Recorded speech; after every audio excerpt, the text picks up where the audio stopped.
Hi, my name is Alyssa Espel. I'm here to present to you my slide of the micro, local, and global education comparisons.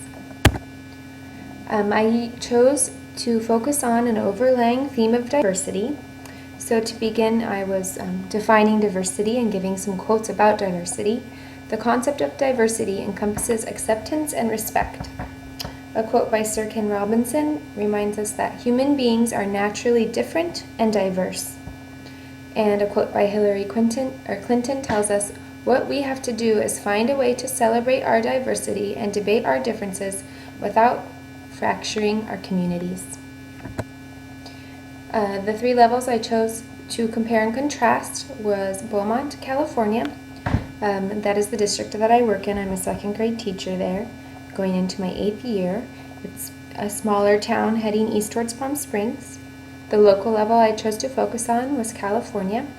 And to highlight where Beaumont University is, it's in the Riverside County. And the global level I chose to focus on is Finland. To begin with the Beaumont Unified School District, I focused on the diversity in the high school. Beaumont Senior High School serves 2,467 students in grades 9 through 12. The student-teacher ratio is 29:1, higher than the California average of 22:1. Minority enrollment is 63% of the student body. The majority is Hispanic, which is less than the state average of 74%. The school's diversity score of 0.62 is more than the state average of 0.42. The school's diversity has stayed relatively flat over 5 years.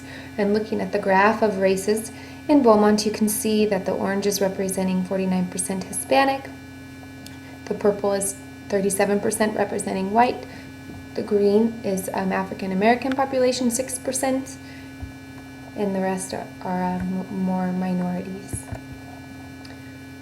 My next focus was the California State Public Schools. California public schools have a diversity score of 0.42, which is higher than the national average of 0.3. The most diverse public school in California is King Elementary School, with a diversity score of 0.83, which is located in San Francisco. Non-Latino white students make up about 26% of the state student body. Most of the remaining students are Asian, African American, or Filipino. About 3% of California students associate themselves with none of the above. Nearly half are bilingual. About 10% of students are undocumented. So you can imagine that we would be adding to those minority percentages of 9%, 7%, and 3% with the undocumented students. Here is a graph representing school segregation in 2011-2012. As we know, due to de facto segregation, we are seeing often our public schools, especially in urban areas, are being separated into one-race schools. So this is a graph comparing the segregation of schools that are primarily one race. So the average white student school is the one to begin with. Then an average black student school, you can see, has much more segregation, an average Latino student school, and an average Asian student school. So looking at the top, you can see most of those schools are dominated by one race, all have diversity, but the primarily white schools are the schools showing the least diverse atmosphere. My third point is Finland. The graphic above shows the puzzle pieces that come together to play a role in Finland's educational system. Something that stood out to me was the shared understanding and systematic flexibility that they focus on through community outreach and continuous development. The number of foreign residents in Finland doubled during the decade leading up to 2010, and didn't lose its edge in education. Immigrants tended to concentrate in certain areas, causing some schools to become much more mixed than others. Yet there has not been much change in the remarkable lack of variation between Finnish schools in the PISA surveys across the same period. Finland is seen by many outsiders as monocultural. Its foreign-born citizens make up just 5% of its population, compared to 11.5% in UK. But over the last 15 years, Finland has diversified at a faster rate than any other European country. By 2020, a fifth of Helsinki's pupils are expected to have been born elsewhere, the majority in Russia, Estonia, Somalia, and the former Yugoslavia.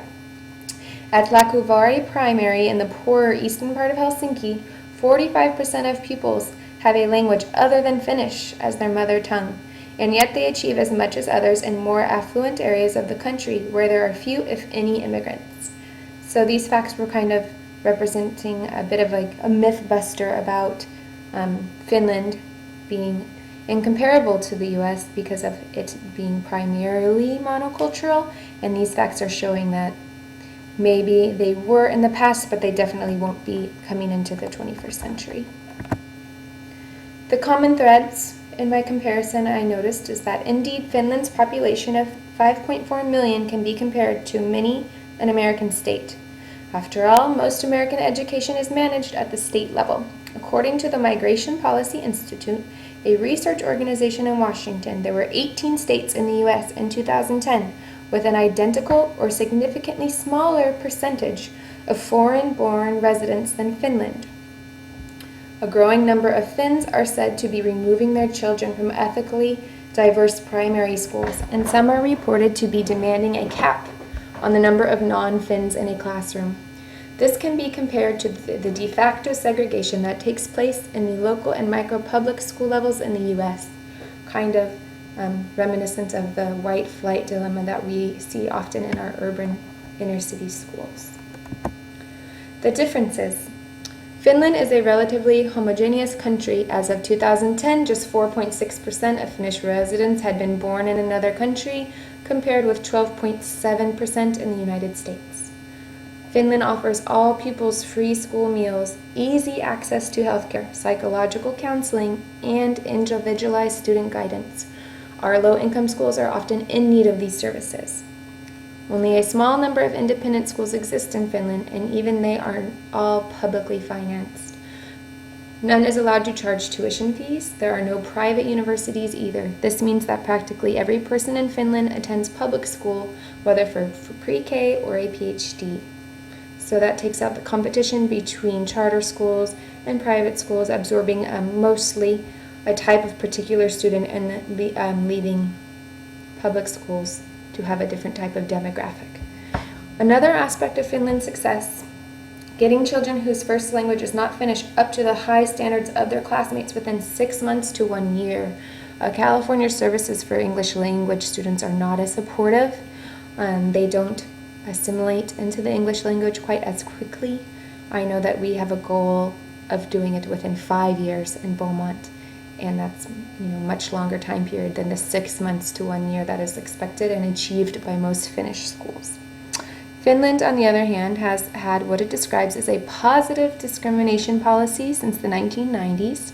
It gives schools extra funds if they are situated in relatively poor areas or have a disappropriately high number of children with special needs. This eliminates the inequality of localized funding, where we often see that our public schools with the students in most need often have the worst facilities and the least amount of funding. This is not happening in the Finland schools. The observations at the end of my comparison and contrast that I took on were that it is possible to create equality, and perhaps even more important as a challenge to the American way of thinking about education reform. Finland's experience shows us that it is possible to achieve excellence by focusing not on competition but cooperation, and not on choice but on equity. The problem facing education in America isn't the ethnic diversity of the population, but the economic inequality of society. And this is precisely the problem that Finnish education reform addressed. More equity at home might just be what America needs to be more competitive abroad. Especially in ethnically diverse cities such as Beaumont and states such as California, diversity and equity are an important focus of reformation for 21st century public schools.